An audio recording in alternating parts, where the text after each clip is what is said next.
Mehmed II, atau yang biasa dikenal secara luas dengan Muhammad Al-Fatih, merupakan penguasa Utsmani ke-7 yang berkuasa pada tahun 1444 sampai 1446 dan naik tahta lagi di tahun 1451 sampai 1481.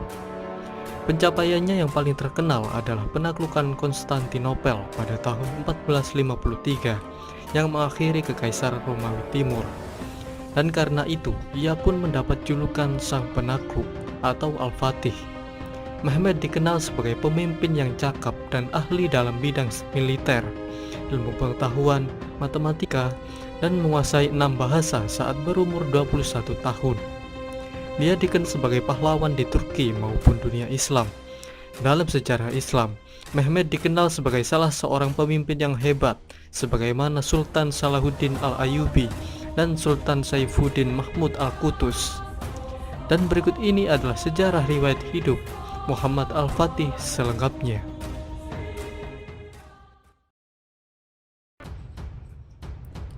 Mehmed lahir pada tanggal 30 Maret tahun 1432 di Edirne, yang saat itu masih menjadi ibu kota Utsmaniyah.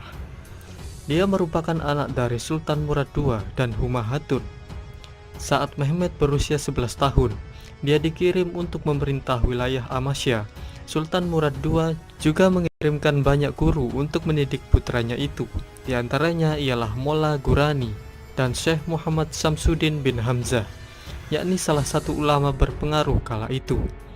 Beliau juga menjadi orang terdekat Mehmed, dan Syekh Samsuddin lah yang memperkuat keinginan Mehmed dalam penaklukan Konstantinopel. Setelah ayahnya mengadakan perjanjian damai dengan Kadipaten Karaman di Anatolia pada tahun 1444, Sultan Murad yang sebenarnya lebih tertarik dalam masalah agama dan seni daripada politik, turun tahta dan menyerahkan tahtanya kepada Mehmed yang saat itu masih berumur 12 tahun. Dengan situasi seperti ini, Wazir Agung atau Perdana Menteri saat itu, Chandarli Halil Pasha, memiliki kendali kuat atas negara. Walaupun begitu, pengaruh Halil Pasha masih tersaingi oleh Syekh Samsuddin yang sangat dekat dengan Mehmed. Pada periode pertama masa kekuasaan Mehmed, Kekhalifahan Utsmani diserang oleh kerajaan Hongaria yang dipimpin János Hunyadi yang melanggar gencatan senjata yang tertuang dalam perjanjian Szeged. Dalam situasi yang genting ini, Mehmed meminta ayahnya untuk kembali naik tahta, tetapi Murad menolak. Sebagai balasan, Mehmed menulis surat yang berbunyi, "Bila ayah adalah sultan, datanglah dan pimpinlah pasukan ayah. Bila aku adalah sultan, aku memerintahkan ayah untuk datang dan memimpin pasukanku." Setelah menerima surat ini, Murad bersedia datang dan memimpin pasukan. Akhirnya, pasukan Utsmani berhasil mengalahkan pasukan gabungan Hongaria, Polandia, dan Wallachia dalam pertempuran Varna di tahun 1444. Setelah peperangan, Murad didesak untuk kembali naik tahta oleh Chandarli Halil Pasha yang tidak senang dengan kuatnya pengaruh Syekh Samsuddin saat kepemimpinan Mehmed. Lalu Murad kembali naik tahta dan berkuasa hingga wafatnya pada tahun 1451. Sepeninggalnya, Mehmed kembali naik tahta dan dinobatkan di Edirne pada usia 19 tahun.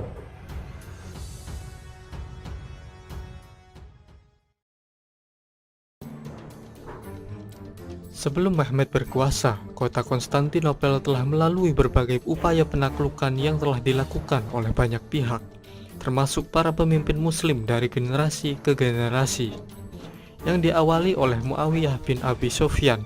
Namun semua upaya itu gagal. Meski begitu, sebelum tahun 1453, hanya satu kali kota ini berhasil ditaklukkan, yakni pada masa Perang Salib keempat. Tapi setengah abad kemudian, pihak Nisea berhasil merebut kembali Konstantinopel dan memulihkan kekuasaan Kekaisaran Romawi Timur di tahun 1261. Ketika Mehmed kembali naik tahta, dia memusatkan perhatiannya untuk memperkuat Angkatan Laut Utsmani untuk persiapan penaklukan Konstantinopel. Kemudian Sultan Mehmed membangun benteng Rumeli Hisari di tepi Selat Bosporus. Karena dengan adanya benteng ini, Utsmani bisa memiliki kendali penuh atas Selat Bosporus Setelah pembangunan benteng, Mehmed memerintah pemungutan pajak pada setiap kapal yang melewati selat. Namun pihak Venesia mengabaikan peraturan tersebut, dan akibatnya kapal mereka tenggelam hanya dengan satu tembakan meriam, dan semua awak kapal yang selamat dihukum penggal, kecuali kapten kapal yang jasadnya dipajang sebagai peringatan bagi mereka yang melewati selat. Saat pasukan Utsmani bergerak menuju Konstantinopel, Syekh Samsudin menemukan makam Abu Ayyub al-Ansori, seorang sahabat Nabi yang meninggal dalam pengepungan Konstantinopel di abad ke-7. Pada tahun 1453, Sultan Mehmed memulai pengepungan Konstantinopel dengan pasukan berjumlah antara 80.000 sampai 200.000 orang, artileri dan 320 kapal. Dan pada awal April, upaya penaklukan Konstantinopel pun dimulai. Pada awalnya, tembok kota dapat menahan pasukan Utsmani, meskipun Sultan Mehmed telah menggunakan meriam yang dibuat oleh Orban, seorang insinyur dari Transilvania. Dalam pengepungan ini, pihak Romawi Timur meminta bantuan dari negara barat, tetapi Paus memberikan persyaratan agar gereja Ortodoks Timur bersedia bergabung di dalam kewenangan kepausan di Roma. Pihak Romawi Timur pun akhirnya setuju. Lalu beberapa pasukan barat datang memberikan bantuan, tapi sebagian besar penguasa di barat sibuk dengan urusan masing-masing dan mengabaikan nasib Konstantinopel.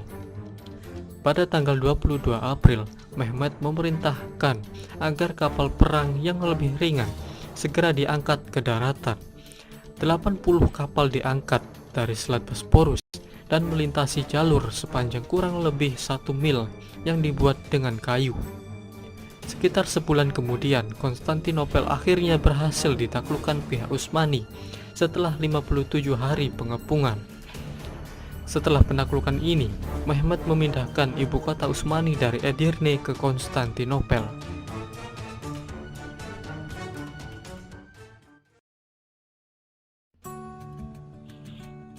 Setelah mengambil alih kepemimpinan Konstantinopel, Mehmed mengubah Hagia Sophia yang awalnya adalah basilika ortodoks menjadi masjid. Mehmed juga segera memerintahkan pembangunan ulang kota, termasuk memperbaiki dinding benteng kota, juga membangun istana baru.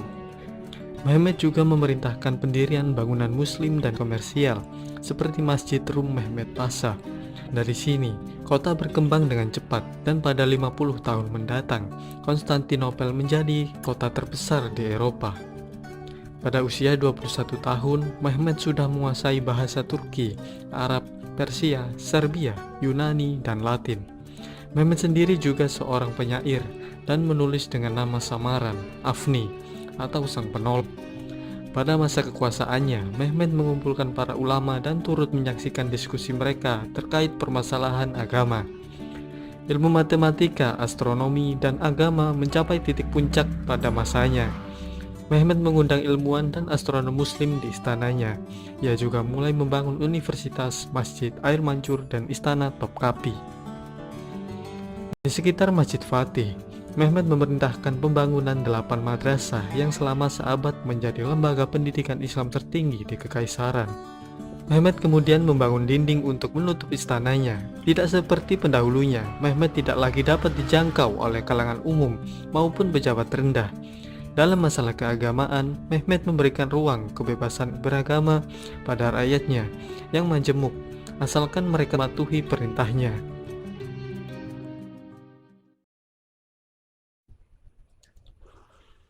Saat Sultan Mehmed berkuasa, dinasti Utsmani telah menaklukkan banyak wilayah, diantaranya adalah penaklukan Serbia, penaklukan Morea, pendudukan Trebizond, pendudukan Gozaria, dan masih banyak lagi yang lainnya.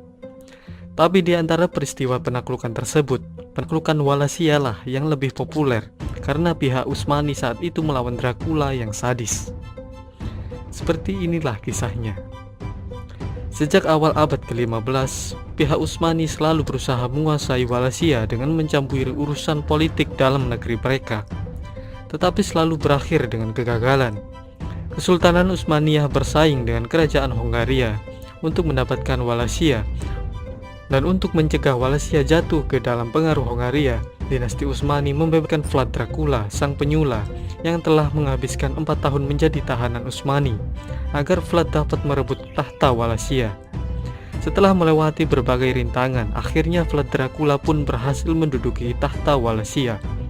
Dan di tahun 1459, Sultan Mehmed mengirim utusan kepada Vlad yang membawa perintah agar dia segera membayar upeti yang tertunda sebesar 10.000 dukat dan 500 orang untuk bergabung dengan angkatan perang Utsmani. Tapi Vlad menolak, lalu membunuh utusan Utsmani yang datang dan kepala mereka dipaku.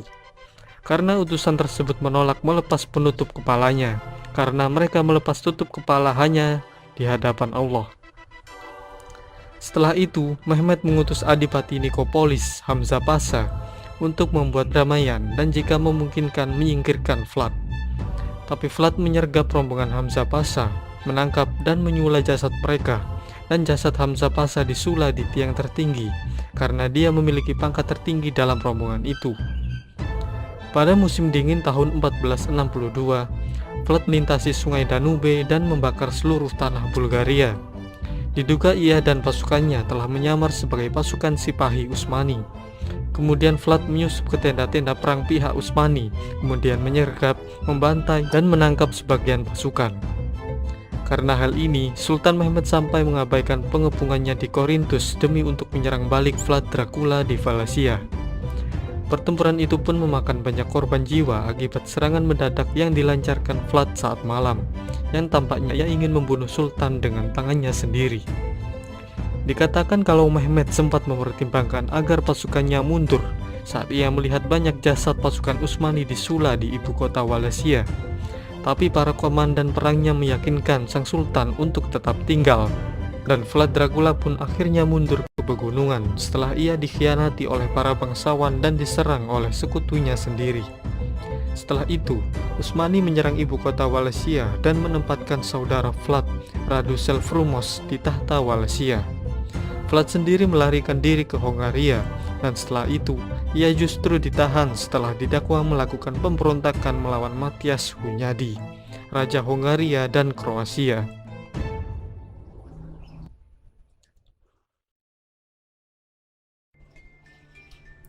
Di tahun-tahun terakhir kepemimpinan Sultan Mehmed, pasukan Utsmani di bawah kepemimpinan Gedik Ahmed Pasha menduduki Otranto di Italia Selatan pada 1480. Tapi akibat dari kekurangan makanan, sebagian besar pasukannya mundur kembali ke Albania dan meninggalkan 800 infanteri dan 500 kavaleri untuk mempertahankan Otranto.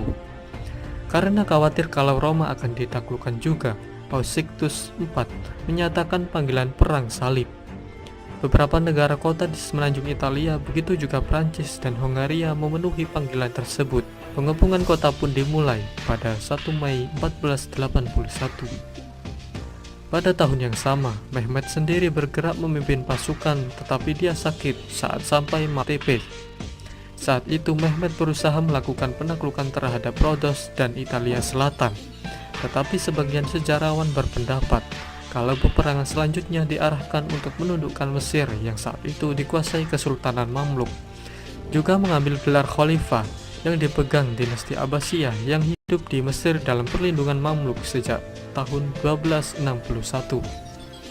Tak lama kemudian, Sultan Mehmed pun tutup usia pada tanggal 3 Mei tahun 1481 di usia 49 tahun. Menurut pendapat sejarawan Colin Haywood, Mehmed meninggal karena diracun putra tertuanya, Bayezid. Berita kematian Sultan Mehmed menggembirakan Eropa. Lonceng gereja didentangkan dan perayaan digelar.